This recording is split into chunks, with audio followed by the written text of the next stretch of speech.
मैं एक गांव के गरीब परिवार की लड़की, उम्र महज 15 साल। जब खेलने कूदने की उम्र थी तभी रिश्ता पक्का हो गया। शादी का मतलब भी नहीं पता था, बस ये सोचकर खुश थी ढेर सारे कपड़े और गहने मिलेंगे। साथ ही हर रविवार दूरदर्शन पर हिंदी फिल्मों का देखना और रोमांचित हो उठना। भाभियां तो ऐसे चिढ़ाती मानो कोई राजकुमार आ रहा है ब्याने, और मैं सपनों की दुनिया में खो जाती। फिर शादी का दिन आया। रोते रोते मैं डोली में बैठ गई। डोली उतरी एक आलीशान हवेली के बाहर। शानदार हवेली देखकर ही मन में लाखों सपने सज गए, क्योंकि मैं तो 2 कमरों वाले छोटे घर से आई थी। तभी सासू माँ की आवाज़ सुनाई दी, अरे जल्दी से कोई सूप और मूसर लाओ, चांद जैसी बहू की नज़र उतारनी है।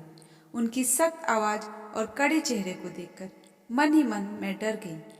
इनके साथ मैं कैसे रहूंगी, ये तो देखने में ही इतनी खड़ूस लग रही हैं। खैर, सभी रस्में खत्म हो गई। मुझे मेरे नए कमरे में भेज दिया गया। जब मैं पहली रात अपने पति से मिली, मानो सिर पर आसमान टूट पड़ा। अपने से करीब 15-20 साल बड़े सांवले रंग रूप वाले आदमी को देखकर आंखों से आंसू नहीं थम रहे थे, क्योंकि मुझे तो लड़के के बारे में कुछ और ही बताया गया था।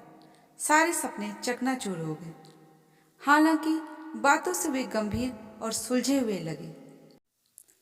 सुबह ननद ने आकर दरवाजा खटखटाया। भाभी जल्दी चलो, आज पहली रसोई बनाने की रस्म है। आपको दाल की पूरी और खीर बनानी है। घर में 2-2 भाभियां थीं, तो खाने बनाने में कुछ खास आता नहीं था। फिर किसी तरह से मैंने वो सब कुछ बनाया जो मुझसे कहा गया। सबने कमी निकाली। सासू माँ ने तो मानो कुछ ज़्यादा ही सुना दिया। फिर क्या, वही आंसुओं की टप टप। 2-4 दिन बाद पति भी शहर चले गए, जहाँ वो नौकरी करते थे। हर महीने की आखिरी में मेरे पति 2-3 दिन के लिए गांव आते जाते रहते। खाने के टेबल पर वो हमेशा मेरे खाने को लेकर कानाफूसी सुनते, पर एक शब्द भी नहीं कहते। एक बार जब वो शहर से आए तो उन्होंने मुझे एक रेसिपी बुक दी और बोला, तुम काम धाम से खाली होकर बोर होती होगी, इसलिए सोचा एक किताब ले चलूं। जो बस में विक्रेता था, उसके पास कोई अन्य हिंदी मैगजीन दिखी नहीं, तो मैंने सोचा यही ले लूं। हालांकि असली कारण उन्होंने नहीं बताया, पर मैं इतनी बेवकूफ़ तो थी नहीं। मैं 8वीं पास थी, तो मुझे पढ़ना लिखना आता ही था। मैं रात में सब कुछ समझ लेती, फिर अगले दिन उसी हिसाब से क्या और कितना बनाना है बना देती, और मेरे लिए तारीफों के पुल बन जाते। जब भी मेरा मायके जाने का मन करता और ससुराल के लोग जाने न देते, पति धीरे से छोटी बहन के कानों में यही कहते, माँ को मना लो, भाभी जाएगी तो 2-4 गिफ्ट बिना लिए तो आएंगी नहीं। फिर क्या, ननद की बात तो परिवार वालों से टाली नहीं जाती। आम ससुराल की तरह मेरा परिवार थोड़ा रूढ़िवादी और दकियानूसी था। उन्हें भी हर मौके मतलब मेरे मायके से काफ़ी कुछ उम्मीदें रहती ही रहती। मेरे माँ बाप तो गरीब थे, अमर ये बात अच्छे से जानते थे। मैंने कई बार अमर को देखा शहर से कुछ महंगे उपहार लाते और उसको अलमारी में बिना कुछ कहे रख देते, और 30 त्योहार या इस तरह के मौके पर मेरे मायके से आए हुए सामानों में चुपके से रख देते। हालांकि अमर की कोई बड़ी कमाई नहीं थी, पर दिल बहुत बड़ा था। पति की इन्हीं सब बातों से धीरे धीरे मैं उनके करीब आने लगी। हर महीने वो आते, कुछ न कुछ चीज़ें उपहार में मुझे देते। हम ढेर सारी बातें करते, जिनमें कुछ शिकायतें होती तो कुछ प्यार। अब सासू माँ भी मुझसे खुश रहने लगी, क्योंकि उनको उपहार और मनपसंद खाना मिलता रहता। हम एक दूसरे से बेहद खुश थे। दिन निकलते गए, पर अभी हमें संतान सुख नहीं था। सासू माँ और गांव वालों की धीमे स्वर में कही ये बात, फलाने की बहू की तरह कहीं ये बांझ तो नहीं निकलेगी, ये ताने तीर की तरह मेरे कानों में चुभते। अमर मुझे समझाते, तुम्हारी सही उम्र आने दो, मैं इस पर विचार करूंगा। बच्चे किसको नहीं अच्छे लगते। किसी के तानों की वजह से तुम्हारी छोटी उम्र के साथ में कोई रिस्क नहीं ले सकता। किसी तरह 2-3 साल बीते। एक दिन सासू माँ ने कड़े शब्दों में अमर से कह दिया, इसे शहर ले जाकर किसी अच्छे डॉक्टरनी को दिखाओ, नहीं तो हमें मजबूरन तुम्हारी दूसरी शादी करनी पड़ेगी।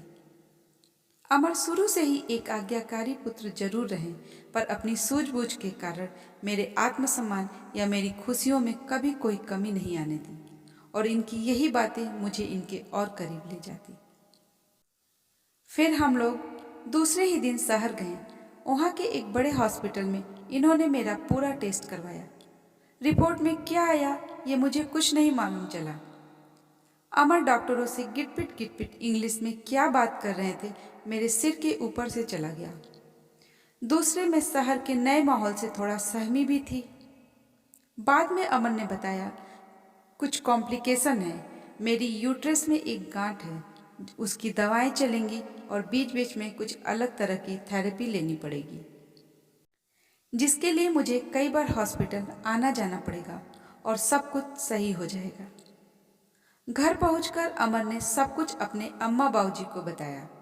उन्होंने भी मुझे अनुमति दे दी कि जब जब डॉक्टरनी साहिबा बुलाएं जाओ और अपना ट्रीटमेंट अच्छे से कराओ, मुझे तो बस बच्चा चाहिए। फिर क्या, कुछ महीने इलाज चलता रहा। एक फुल प्रोसेस के बाद मैं प्रेग्नेंट हो गई। घर में मानो दिवाली आ गई, हर तरफ खुशी का माहौल छा गया। सासू माँ ने तो मानो मुझे सिर पे बिठा लिया और फिर पूरे सम्मान के साथ गोद भराई की रस्में हुई, मिठाइयाँ बांटी गईं और पूरे 9 महीने के बाद मुझे एक बेटी हुई। दोस्तों, कहानी यही नहीं खत्म होती। मुझे कोई बांझ कर न बुलाए और मेरे मन में कोई तकलीफ ना रहे, इसलिए उन्होंने मुझसे और परिवार वालों से इतनी बड़ी बात छुपाई। आज सब कुछ बदल गया है। पति ने परिवार वालों से छुप छुपाकर प्राइवेट ही सही मुझे आगे पढ़ाया। जैसे जैसे मेरी शिक्षा आगे बढ़ी, मुझे खुद ही समझ आ गया कि मैंने IVF प्रोसेस से बेटी को जन्म दिया था। पर डॉक्टरनी साहिबा इनकी पुरानी फ्रेंड थी, इन्होंने मना किया था बताने के लिए मुझे। हर बार मुझे यही बताया जाता, अब नई नई तकनीक आ गई है इलाज की। यकीन मानिए, आज भी मेरे ससुराल में किसी को इस सच्चाई के बारे में नहीं पता। मेरा ये मानना है, आज अगर हर पति अमर की तरह समझदार हो जाए तो किसी भी लड़की को ससुराल में कोई भी परेशानी ना हो। आपकी क्या राय है, कमेंट में मुझे ज़रूर बताइएगा। दोस्तों, मेरी इस कहानी ने अगर आपके दिल में जरा सी भी जगह बनाई हो तो इस वीडियो को लाइक, शेयर और सब्सक्राइब करना ना भूलें।